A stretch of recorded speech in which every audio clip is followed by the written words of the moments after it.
வணக்கம். நாம் இப்போ பார்த்துட்டு இருக்கிறது இடைக்கழி நாடு கடப்பாக்கம் லொக்கேஷனில் 1 ஏக்கர் 21 சென்ட்டு.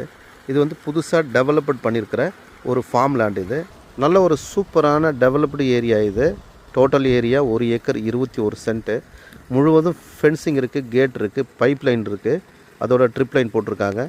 40 அடி ரோடு அகலம். இந்த வில்லேஜ் ரோடு பார்த்தீங்கன்னா 40 ஃபீட் ரோடு. ஈசிஆர்லேருந்து வரும்போது, அதாவது வெஸ்ட் சைடில் ஈஸ்ட் ஃபேஸிங்கில் இந்த ப்ராப்பர்ட்டி வந்து இருக்குது. நாம் இப்போ ப்ராப்பர்ட்டியோட உள்ளுக்குள்ளே எப்படி இருக்குன்றதை பார்க்கலாம். ப்ராப்பர்ட்டி முழுவதுமாக தெரியுதான்னு பாருங்கள். எல்லா செடிகளும் இதில் வச்சுருக்காங்க. மா, பலா, தென்னை, சப்போட்டா, நெல்லி, சாத்துக்குடி, அந்த மாதிரி எல்லாத்தையும் வச்சுருக்காங்க. பேக் சைடில் வந்து ஃபார்ம் ஹவுஸ் இருக்குது, ரெசார்ட் இருக்குது. அதோடு பார்த்தீங்கன்னாக்கா 2 கெஸ்ட் ஹவுஸும் இருக்குது. ஒரு போர் சர்வீஸும் இதில் இருக்குது. இதை பாருங்கள், இதுதான் போர் சர்வீஸ். ஆப்போசிட்லலாம் எப்படி இருக்குன்றதை பாருங்கள். நல்ல ஒரு லொக்கேஷன், சூப்பரான